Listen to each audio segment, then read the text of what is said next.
Si Alex Gonzaga, sa pamamagitan ng kanyang YouTube vlog, ay humingi ng tawad sa kanyang asawang si Mikey Morada kasunod ng ikatlong miscarriage na kanyang naranasan. Ito ay matapos nilang mawala ang kanilang baby, na naging isang malaking pagsubok sa kanilang mag-asawa. Ayon kay Alex, ito na ang ikatlong pagkakataon na mawalan sila ng anak, at pinili niyang ipahayag ang kanyang nararamdaman sa kanyang publiko sa pamamagitan ng vlog. Sa kanyang mensahe kay Mikey, ipinaabot ni Alex ang kanyang malalim na pasasalamat at paumanhin, sabay paalala na ang maliit na milagro na kanilang ipinagdasal ay mananatili sa kanilang puso. Tinutukoy ni Alex na may mga pagkakataon na siya ay pinanghihinaan ng loob dulot ng pagkawala ng kanilang baby, ngunit nagpapasalamat siya sa tulong at suporta ng kanyang asawa. Nagbigay rin siya ng isang mensahe ng pag-asa at pananampalataya na sa tamang panahon, magkakaroon sila ng pamilya ayon sa plano ng Diyos. Habang nangyari ang mga pagsubok na ito, nagpatuloy ang kanilang buhay bilang mag-asawa.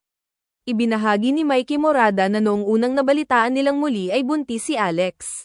Agad silang nagpunta sa OB para sa check-up, at naging maayos naman ang kanilang unang mga linggo. Ngunit, kalaunan, sa isang ultrasound, na lamang walang laman ang sanggol at na-diagnose na naman si Alex ng blighted ovum. Ngunit nang magpunta sila para sa isang second opinion, nakita nilang may heartbeat pa ang baby, kahit mababa ito. Sa kasamaang palad, sa susunod na check-up ay wala na ang heartbeat ng sanggol. Sinabi ni Mikey na nagpapakatatag si Alex sa harap ng mga tao, ngunit nang umuwi na sila, dun siya nagsimulang mag-breakdown. Sa kabila ng lahat ng ito, ipinahayag ni Mikey na naniniwala siyang ang bawat karanasan, lalo na ang mga pagsubok, ay nagpapatibay sa kanilang relasyon. Ayon sa kanya, nagsimula sila sa pagiging magkasama na para lamang magbahay-bahayan noong 2019, at ngayon, kahit anuman ang mangyari, ay magkasama pa rin sila at patuloy na lumalakas ang kanilang relasyon. Sa lahat ng ito, matibay pa rin ang kanilang pananampalataya at pag-asa na darating ang tamang panahon para sa kanilang pamilya.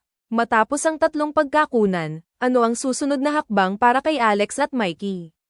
Paano nila haharapin ang hamon ng pagkakaroon ng pamilya sa kabila ng lahat ng pagsubok? Please like, comment, share and subscribe for the latest showbiz news. Thank you for watching.